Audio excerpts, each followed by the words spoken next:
there, friends! My name is Jess, and welcome to Kissed by Bliss. Soulful radiance for your everyday flow. Burning the candle at both ends, yet yearning to put the spark back in your heart?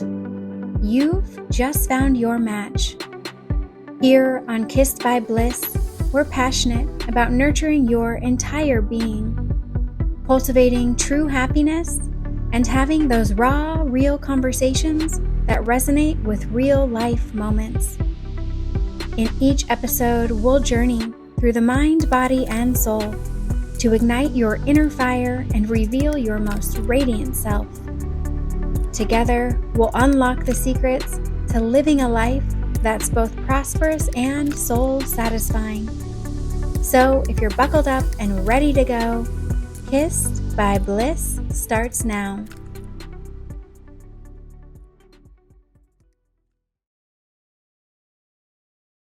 Hello and welcome to another episode of Kissed by Bliss. I'm your host, Jessica Suzanne.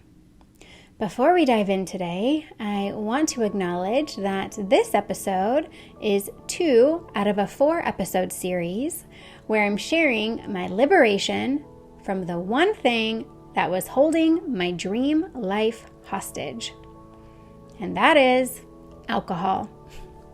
I'm taking you through a life-changing path called the Glow Freedom Method that I created to help women release their struggles and reclaim their radiance. The Glow Freedom Method is comprised of 4 stages: growth, liberation, oneness, and well-being. Last week, we explored growth together, and today we're stepping into liberation. Because the one thing that helped liberate me the most from the silent struggle of alcohol was hearing other women's stories of walking the same path. So consider this my love letter to anyone who's ever felt trapped in a pattern they can't seem to break. Because you're not alone. We all find ourselves here at certain points in our life, but we don't have to stay here. So let me ask, have you ever felt like you're living a double life? That woman who seems to have it all together, that high achiever who's crushing it at work, that social butterfly who lights up every room.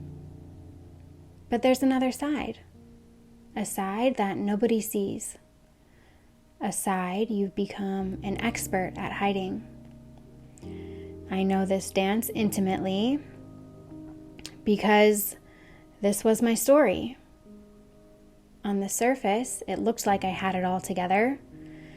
I worked out, ate healthy, had a great social circle, a good job, all the ingredients for a happy life. But underneath, I was lost. Underneath, I was falling apart.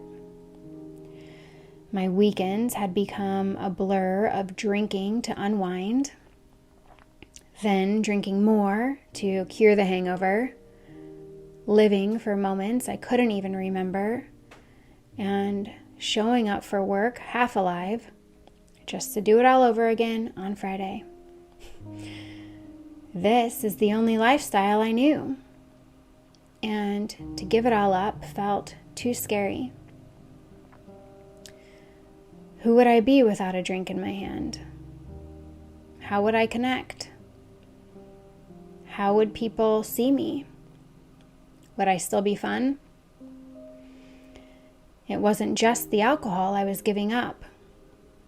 It was the after-work happy hours, the camping party weekends, the Sunday football bottomless mimosas, the late-night wine chats with my besties. It was literally my whole life. And who was I without this life? Something my soul was begging to find out. So today, we're diving deep. I'm going to share exactly how I broke free from a life that was pulling me down with every sip, and more importantly, how you can too. Because your silent struggles, they're not your identity. They're the roadmap leading you back to your real power. And if you're in that space right now, that uncomfortable space of wanting to change but feeling stuck in the safety net, I want you to know you're exactly where you need to be. This episode, it's for you. While creating this series, I went back through my old pictures, and honestly, it was brutal. Looking at those photos, seeing the pain in my eyes, the disconnection from who I really was, it broke my heart. But you know what else I felt? I felt so proud, so grateful, because that girl in those photos, no matter how lost or far from her truth she got us right here today. And that's pretty incredible.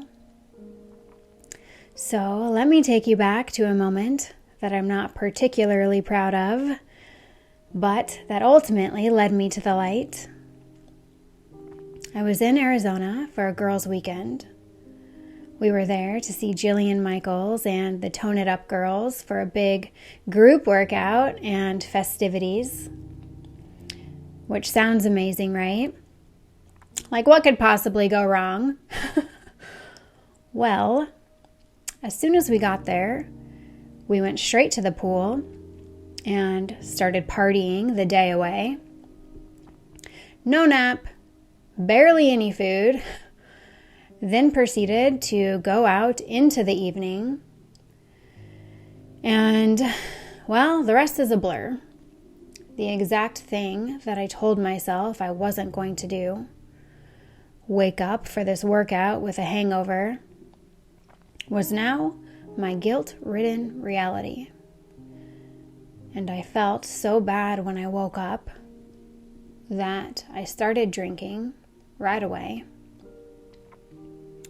thinking that this was the only way I was going to make it through the day. And I remember standing in line to meet Jillian Michaels, terrified that she was going to smell the alcohol on me, barely able to participate in the workout that we'd come for. And I was so disgusted and ashamed with myself. And I remember sitting on the plane on the way home,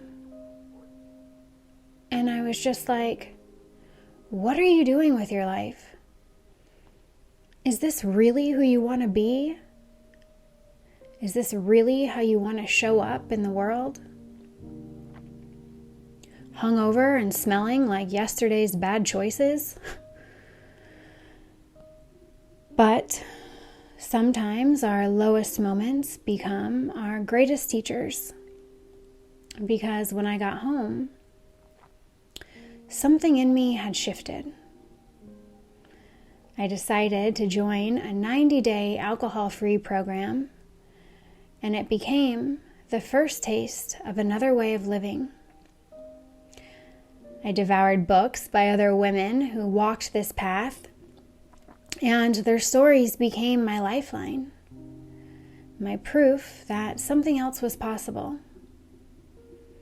In those 90 days, they changed everything. For the first time, maybe ever, I felt alive. I felt like my true self. The extra weight dropped off, the puffiness faded, but more than that, I discovered a kind of happiness that I didn't even know existed. Even though it would be 3 years before I gave up alcohol for good, those 90 days became my reference point for what life could be. And every time I drank after that, I remembered how good I felt during those 3 months, and I became envious of my own past self. And so I naturally began drinking less and less and started doing something I call playing it to the end. Before taking that first drink, I'd think it through. How would it affect not only that moment, but the next day, the next week, even the next month? Because that's the power of experiencing a new baseline. Once you know what's possible, once you feel what's waiting on the other side of your quiet struggle, you can't unknow it.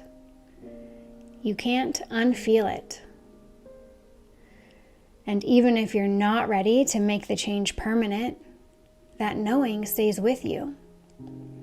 It becomes the truth your mind, body, and soul can't forget. And so sometimes the path to freedom isn't about forcing change. It's about giving yourself a chance to experience something better and letting that experience change you from the inside out. What I realized most about liberation is that it requires us to be brave. Really, really brave.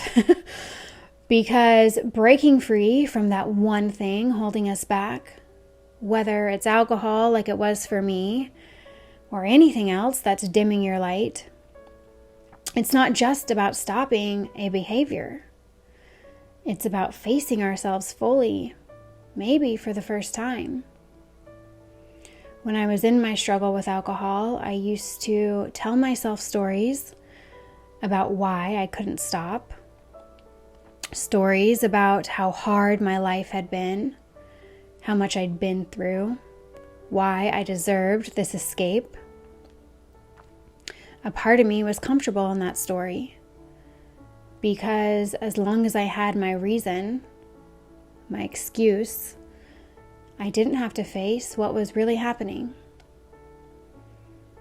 And I would share these stories with others, somehow validating my behavior, so people would feel sorry for me and not think that I was a failure or had a drinking problem. Like somehow my past gave me a hall pass to be reckless. And if I'm completely honest, a part of me liked people feeling sorry for me. A part of me liked the attention. But in reality, when I kept playing the victim, it was only keeping me small. It was only keeping me stuck. But true liberation, it started the moment I got brave enough to look beyond the stories, to ask myself, what if this limitation isn't my identity? What if it's actually pointing me toward my power? And so I began recording myself and my feelings around my drinking, before, during, and after. And I got radically honest about how it felt in my body, in my spirit. Because liberation requires this level of personal responsibility. We have to be willing to see the truth of how our silent struggles are actually making us feel. And when I got the courage to face and feel my emotions, I realized that my struggle with alcohol went much deeper than just connection. This feeling of being alone when I was younger led to feelings of rejection, of feeling left out. I'd watch my parents choose to spend time on other things with other people, always asking myself, why don't they want to be with me?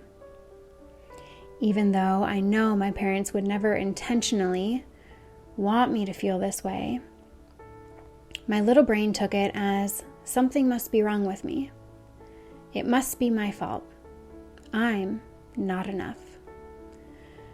That feeling of unworthiness, which was completely unconscious, by the way, meaning I wasn't just going around saying, I'm so unworthy, and these aren't the thoughts that I was thinking. But this is where I was unknowingly operating my life from. Unknowingly because I wasn't facing what was really happening inside of me. And that hidden, unworthy, not being enough, unlovable feeling led me to create my entire life around seeking acceptance through drinking, through diets, through people, through creating the perfect outward appearance. And because I was feeling this internally, I also attracted it externally in my relationships, in my educational goals, in my professional pursuits. I could never reach exactly what I was seeking because this unconscious pattern was calling the shots, driving me to unhealthy coping mechanisms and a lack of belief in myself, feeding my desire to drink and continue this chase for external approval. And when I lost my mom, things got worse before they got better. But I finally reached a point where I could no longer run. I could no longer handle the guilt, the pain, and the shame that alcohol was leaving me with. I wanted to live a life that my mom would be proud of. Most importantly, that I would be proud of. Because real healing doesn't take place when we are doing it for anything or anyone else. It happens when we do it for ourselves. I began unraveling my life, facing myself for the first time, detaching from toxicity, getting closer to God, and learning to love myself so I could come back to life as the real me. The biggest breakthrough came when I received a knowing directly from God that my worthiness had nothing to do with these external things. But that's a story for our next episode. Uncovering these hidden feelings and deeper knowings changed my life. And today I want to let you in on that. So picture this. You're an accomplished adult, making choices and living your life. But what if I told you that many of those choices, especially the ones that don't serve your highest good, are actually being made by a 5-year-old version of you? Yes, your inner child, carrying unresolved pain from years ago, might be running your entire adult life without you even knowing it. Between birth and the age of 7, our subconscious mind was in a state of constant learning. And during those formative years, we developed beliefs and patterns designed to keep us safe and help us feel loved. And while these patterns were protective at the time, many of them can become the very limitations that hold us back today, influencing every area of our lives without us even knowing it. And so at the heart of human struggle, there are 5 primary core wounds. Each one represents a different way that we learned that love might be conditional or unavailable. And so let me walk you through each one. I'll share the belief that gets planted, the pattern it creates in our lives, and how we try to protect ourselves from ever feeling that pain again. And so the first one is abandonment. This wound creates the belief, I will be left alone. And it shows up in one of 2 ways. Either we cling to relationships, even unhealthy ones, or we push people away before they can leave us. We try to protect ourselves by never getting too close, or on the flip side, becoming overly dependent. The second core wound is rejection. This creates the belief, I'm not worthy of acceptance. If you have this wound, you might find yourself constantly people-pleasing, or maybe you've gone the other way and completely isolated yourself. And the protection here looks like either changing yourself to fit in or avoiding connection altogether. The third core wound is betrayal. This creates the belief, I can't trust anyone. It often shows up as manipulative behavior to get what we want, or an inability to open up at all. And to protect ourselves, we either keep our walls up or constantly test the loyalty of those around us. The fourth one is unworthiness. The belief, I'm not enough. And this one's interesting because it can manifest as either overachieving or self-sabotage or both. And some of us try to protect ourselves by constantly proving our worth, while others avoid opportunities entirely. And finally, the last core wound is powerlessness. The belief, I have no control. This creates patterns of either excessive control or learned helplessness. And we try to protect ourselves by either micromanaging everything or giving up before we even try. And so often, it's not just one of these that we suffer with, but a mixture of some or many, depending on what was happening during our formative years. And at the deepest level, every core wound is about love, our fundamental need for it, and our fear of losing it. Because when we don't feel loved, we reach for external solutions. The glass of wine that temporarily soothes, the food that momentarily comforts, the relationship that briefly validates, the achievement that fleetingly fulfills. But all of these external solutions can't heal an internal wound. They actually deepen our pain in the long run, creating a cycle of seeking and suffering. And so realizing your deeper emotional scars is the first step to liberation. In today's Kiss of Bliss, I'm going to walk you through a short meditation that will help you identify your most prominent core wound and how you can begin to heal this younger version of yourself starting today. So find a quiet space where you won't be disturbed. Take a deep breath in through your nose and release it slowly through your mouth. Allow your body to soften and settle.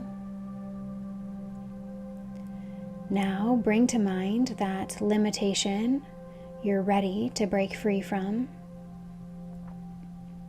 That pattern you know isn't serving you anymore. Without judgment, just notice how it feels in your body. Maybe it's that familiar heartache of not feeling good enough, the sadness when you feel alone, the heaviness of rejection, the anger of betrayal, or that helpless feeling of having no control.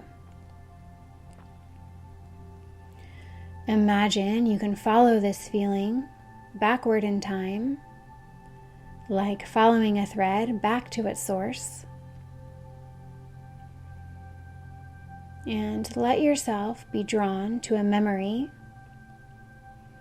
a moment when this feeling first entered your young heart. How old are you? Where are you? What are you wearing? What are you feeling in this moment? This younger version of you is carrying so much. They created this limiting pattern to protect themselves, to feel safe, to find love in the best way they know how. Take a moment to really see them, to feel what they are feeling. What do they need most in this moment? What would you say to this precious younger version of you? Let them know they are safe now, that you understand why they created this protection, that you're here now and you'll help them feel secure in a new way. Place a hand on your heart and imagine you can hold this younger self close to you. Feel the love and compassion you have for them. This is where healing begins. Take one more deep breath, letting your younger self know you'll keep coming back, that you're committed to their healing. And whenever you're ready, gently open your eyes, knowing you've just taken the first step toward deep and lasting liberation. Remember, healing isn't about erasing the past. It's about loving ourselves back to wholeness, one gentle moment at a time. Until next time, keep shining bright, my loves. I will talk to you soon. Mwah. I'm Jess, and thank you for tuning in to Kissed by Bliss. Soulful radiance for your everyday flow. Airing every second and fourth week at 8:30 a.m. Pacific on Transformation Talk Radio.